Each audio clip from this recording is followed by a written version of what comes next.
श्री ब्रह्म पुराण जम्बू द्वीप तथा उसके विभिन्न वर्षों सहित भारतवर्ष का वर्णन। मुनियों ने कहा, आओ आपके समस्त भरतवंशी राजाओं का यह बहुत बड़ा इतिहास कह सुनाया।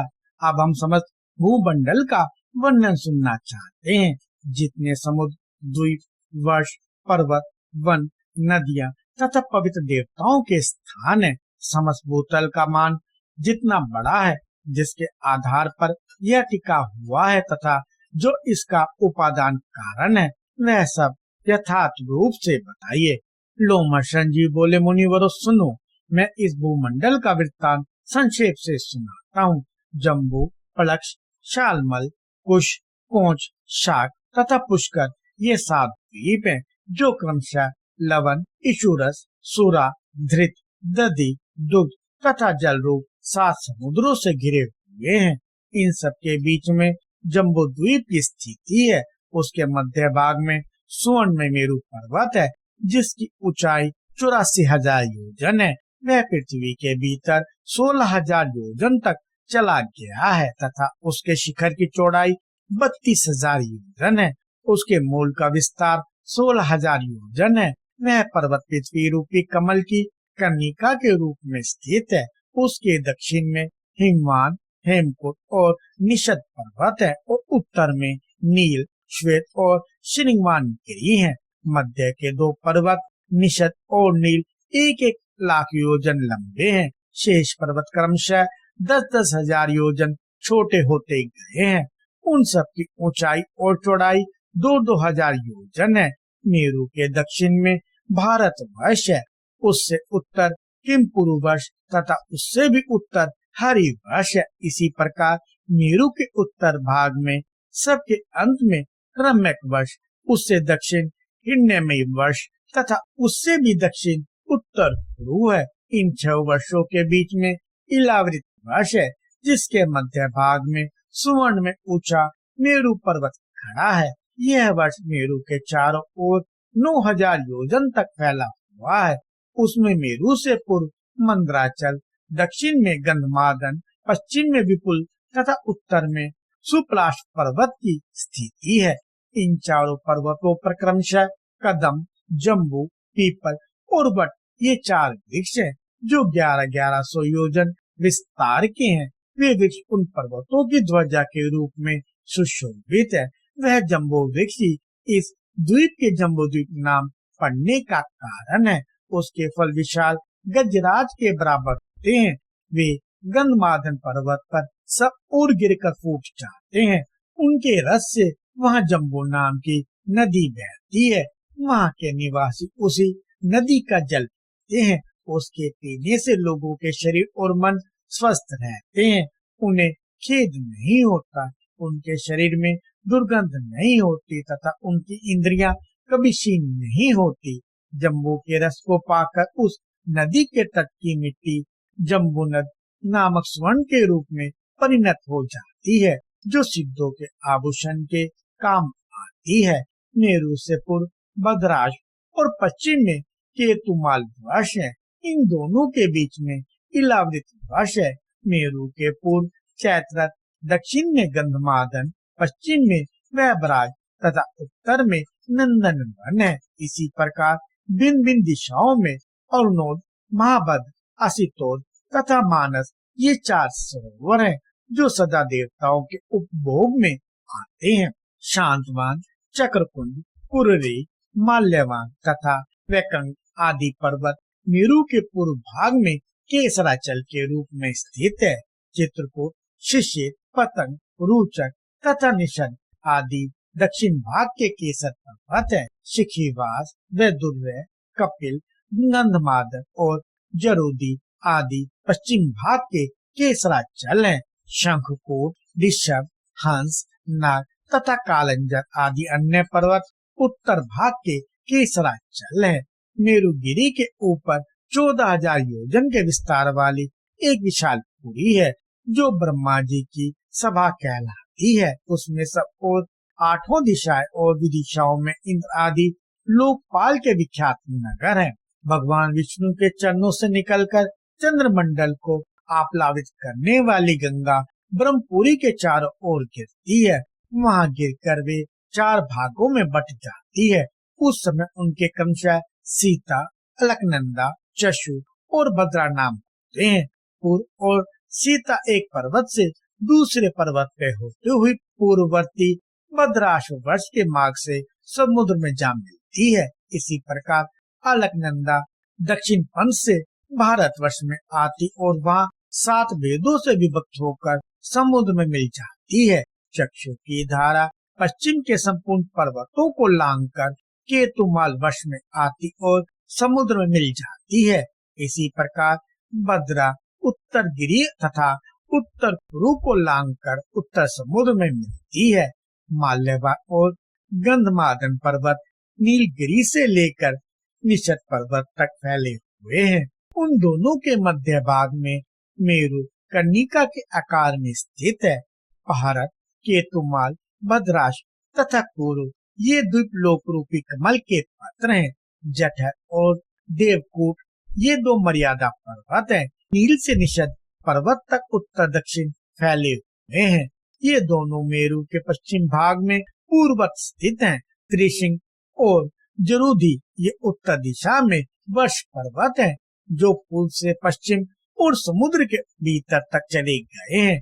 ब्राह्मणों, इस प्रकार मैंने मर्यादा पर्वतों का वर्णन किया, जो मेरु के चारों ओर 2-2 करके स्थित हैं। मेरु पर्वत के सब और जो केसर पर्वत बतलाए गए हैं, उनकी गुफाएं बड़ी मनोहर हैं, जिनमें से औचारण निवास करते हैं। वहाँ सुरमय, वन और नगर हैं। लक्ष्मी, विष्णु, अग्नि, सूर्य तथा इंद्र आदि देवताओं के बड़े बड़े मंदिर हैं, जो किन्नरों से सेवित है। उन पर्वतों की रमणीय गुफाओं में गंधर्व, यक्ष, राक्षस, दैत्य और दानव दिन रात विहार किया करते हैं। वे पर्वत उस पृथ्वी के स्वर्ग माने गए हैं। वहाँ धर्मात्माओं का निवास है। पापी मनुष्य सैकड़ों जन्म धारण करने पर भी वहाँ नहीं जा सकते। भद्राश्व वर्ष में भगवान विष्णु है ग्रीव रूप से विराजमान है। केतुमाल में वाहरा, भारतवर्ष में कच्छप और उत्तर पूर्व में मत्स्य रूप धारण करके रहते हैं। सर्वेश्वर भगवान श्री हरि सब स्वरूप है और विश्व रूप में वे सर्वत सुशोभित होते हैं। अखिल जगत स्वरूप भगवान विष्णु सबके आधारभूत है। किंतु आदि जो 8 वर्ष हैं, उनमें शोक, आयास, उद्वेग तथा शुद्धा का भय आदि दोष नहीं है। वहाँ की प्रजा सब प्रकार से स्वस्थ, निर्भय तथा सब प्रकार के दुखों से रहित है। उन सब की स्थिर आयु 10-12 हजार वर्षों तक की होती है। इन स्थानों में पृथ्वी के क्षुधा, पिपासा आदि अन्य दोष भी नहीं प्रकट होते। इन सभी वर्षों में 7-7 कुल पर्वत हैं, जिनसे सैकड़ों नदियां प्रकट हुई हैं। समुद्र के उत्तर और हिमालय के दक्षिण का जो देश है, उसका नाम भारतवर्ष है। उसी में राजा भरत की संतान तथा प्रजा रहती है। उसका विस्तार 9000 जन है। भारतवर्ष कर्म भूमि है। वहाँ इच्छा अनुसार साधन करने वालों को स्वर्ग तथा मोक्ष प्राप्त होते हैं। भारत में महेंद्र, मल्ल, सहम, शुक्तिमान, वृक्ष, विंध्य और पारियात ये 7 कुल पर्वत हैं। यहाँ सकाम साधन से स्वर्ग प्राप्त होता है, निष्काम साधन से मोक्ष मिलता है तथा यहाँ के लोग पाप करने पर त्रियोनि और नरक में भी पड़ते हैं। भारत के सिवा अन्य मनुष्यों के लिए कर्म भूमि नहीं है।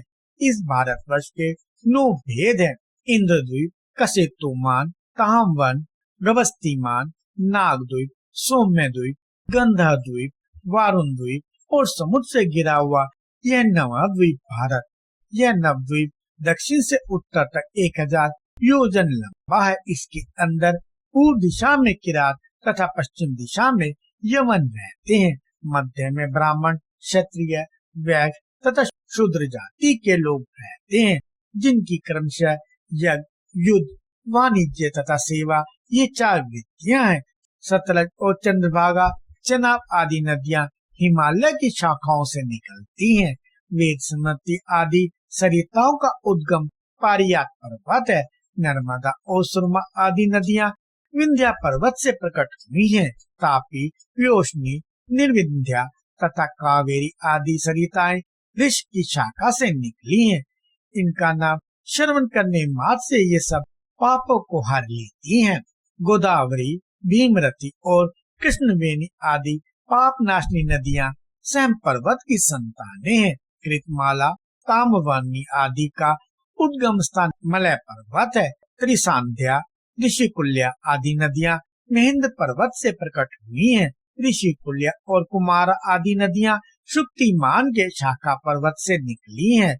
इन नदियों की शाखाभूत सहस्त्रों उप नदियां भी हैं। इनके मध्य में कुरु, पांचाल, मध्य प्रदेश, पूर्व देश, कामरूप असम, पोंड्र, कलिंग उड़ीसा, मगध दक्षिण के प्रदेश, उपरांत सौराष्ट्र, काठियावाड़, शुद्ध, आभीर, आबू, मरु, मारवाड़, मालवा, पारियात, सोवीर, सिंध, शाल्य, शाकल्य, मध, अम्बष्ट तथा पारसी आदि प्रदेश और वहाँ के निवासी रहते हैं। वे उप नदियों के जल पीते तथा संभाव से रहते हैं। उप प्रदेश के लोग बड़े सौभाग्यशाली एवं हष्ट-पुष्ट हैं। उन सब का निवास भारतवर्ष में ही है। महामुनि सत्ययुग, त्रेता, द्वापर और कलयुग, ये चार युग इस भारतवर्ष में ही होते हैं, अन्यत्र कहीं नहीं होते।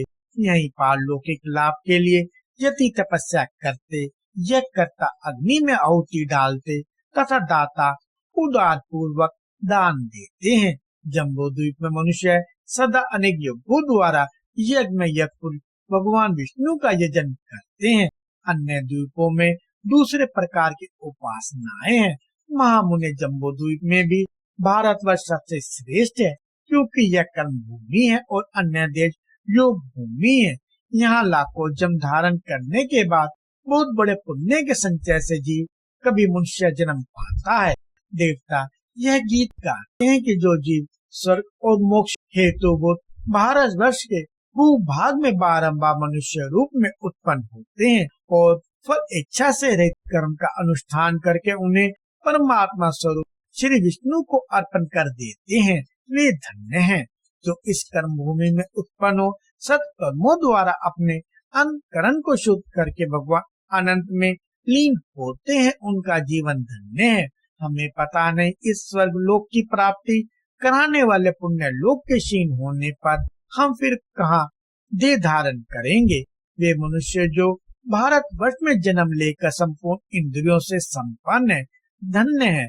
विप्रो, यह 9 वर्षों से युक्त जम्बूद्वीप का वर्णन किया गया, उसका विस्तार 1 लाख योजन है, तथापि यहाँ संक्षेप से ही बताया गया है। जम्बूद्वीप को गोलाकार में चारों ओर से घेर कर खारे पानी का समुद्र स्थित है, उसका विस्तार भी 1 लाख योजन है। कृपया लाइक, शेयर और सब्सक्राइब करें।